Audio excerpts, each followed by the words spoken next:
सद्भावना समागम में आपका आगमन हुआ है। उपस्थित हर महापुरुष का दायित्व बनता है एक एक शब्द को मन लगा के श्रवण करें, एक एक शब्द को ठीक से सुने, सुनने से वंचित नहीं रहना चाहिए। इसके लिए जो नर नारी का चोला मिला है, तन मिला है, ये समझना पड़ेगा कि हे मानव, तू भूलोक में क्यों आया है? तुझे नर नारी का चोला क्यों मिला है? क्यों खान पान भोग है पशवी चतुर सुजान? ये सारी क्रियाएं प्रक्रियाएं दुनियावी तौर पर आप देखते रहते हैं। पशुओं को भी देखते हैं, पक्षियों को भी देखते हैं, नर नारी को भी देखते हैं। लेकिन जब बात आती है खान पान भोग है पशवी चतुर सुजान, पशु भी खाता है, सोता है, निद्रा लेता है, संतान पैदा करता है। अगर वही गति मति हमारी रही तो ये नरचोला जो नारी तन मिला है इसका महत्व नहीं रह जाता है। समझो, समझने का प्रयास करो। आप लोगों को सद्ज्ञान दिया गया है। मैं कौन हूं, मैं आया कहां से हूं, मेरा रूप क्या है, मेरा स्वरूप क्या है,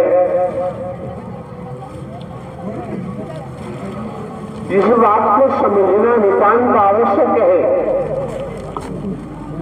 आप संसार को समझने, दुनिया को जानने, अगर आपने स्वयं को नहीं जाना तो सोच लीजिए आपने कुछ नहीं जाना। इन नारी का चोला मेरा है, ये निर्थक साबित होगा, बेकार साबित होगा। इसी नर नारी के तन के द्वारा परमात्मा को उपलब्ध होते हैं, परमात्मा की प्राप्ति होती है। जो नारायण हरि परमात्मा जिन्होंने ब्रह्मांड की रचना की है, संचालन करते हैं, संहार भी होता है। ऐसे प्रभु परमात्मा को भूलकर हमें दुर्गति के अलावा और कुछ भी प्राप्त होने वाला नहीं है। आज मौका है, समय है, वक्त है। भारतवर्ष में साधु संत महात्मा और कई प्रकार से अनेकानेक गुरु जी होते हैं। गुरुओं के यहाँ उनके शिष्यों की लाइन लगी होती है। आज के दिवस नित्य प्रतिदिन की अपेक्षा गुरु जी माला माल हो जाते हैं। जो शिष्य आता है वो वस्तु पदार्थ सोना चांदी लेकर के ही आता है, धन लेकर के ही आता है। गुरु जी के दर्शन करता है, गुरु जी के चरणों में संपत्ति रखता है, गुरु जी के महल रुमेले भर जाते हैं। लेकिन यहाँ आपको समझना होगा, परखना होगा, ज्ञातव्य रहे कि आप लोग परम सदगुरु परमात्मा होते हैं, कोई तंधारी नहीं होता है। परम सदगुरु पावन पवित्र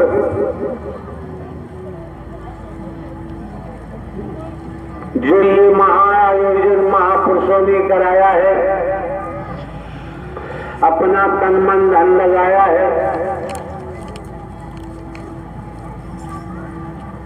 निरंतर सेवा में तल्लीन है, वचन के अंदर रहकर सेवा कर्म करते हैं, तल्लीन होते हैं। ऐसे महापुरुष माला माल हो जाते हैं, धनवान हो जाते हैं, पदवान हो जाते हैं, उनका जीवन धन्य हो जाता है और चलते रहते हैं तो भक्ति बेड़ा पार हो जाता है। आप समझ सकते हैं दुनियावी कैलेंडर के मुताबिक शहर आगरा, नगर आगरा में हमको दुनियावी कैलेंडर के मुताबिक कई वर्षों के बाद आने का मौका मिला है। कारण क्या है?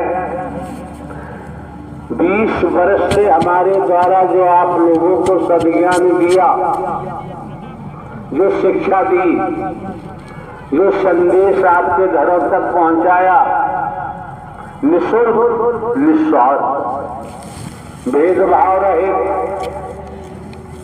काला गोरा रहित, गरीब अमीर रहित, छोटा बड़ा रहित, कोई भेद ही नहीं रखा यहाँ और भेद है ही नहीं। परमात्मा के द्वारे में, परमात्मा के यहाँ किसी प्रकार का कोई भेद नहीं होता है। ये भेद कहाँ से टपका है, किसने टपकाया है? उस भेद को हटाने के बाद आप अभेद हो सकते हैं। अगर भेद नहीं हटा तो आप अभेद नहीं हो सकते। कि जिनके आप अंश हैं, ईश्वर अंश जीव अविनाशी, परमात्मा के अंश हैं। फिर क्यों भटक रहे हैं? फिर भटकने की आवश्यकता नहीं रह जाती है। हमारे द्वारा केवल 3 बातें दर्शाई गई हैं। पहला, परम सद्गुरु परमात्मा का दर्शन। समझो, समझने का प्रयास करो। परम सद्गुरु परमात्मा नारायण साकार हरि का दर्शन। दूसरे, उनकी वाणी। तीसरे, सेवा के महत्व को समझो। अगर 3 बातें समझ ली तो घर परिवार में रहते हुए, खेती बाड़ी, नौकरी, व्यापार करते हुए आप अपने जीवन को धन्य बना सकते हैं। आप अपने जीवन को ऊंचाइयों तक ले जा सकते हैं। आपको किसी के सामने हाथ फैलाने की जरूरत नहीं पड़ेगी और आप समझ सकते हैं इस सत्य ज्ञान को खरीदा नहीं जा सकता, इसे बेचा नहीं जा सकता। तनिक जिसे समझ है वो सत्य के साथ को छोड़ नहीं सकता। एक बार को भोजन का परित्याग कर सकता है, लेकिन दर्शन, ब्रह्मवाणी और सेवा के महत्व को नहीं छोड़ सकता। इसी के द्वारा तो उसे सदगति मिलेगी, सदकर्म मिलेगा, सदगति मिलेगी और जीवन धन्य बना सकता है।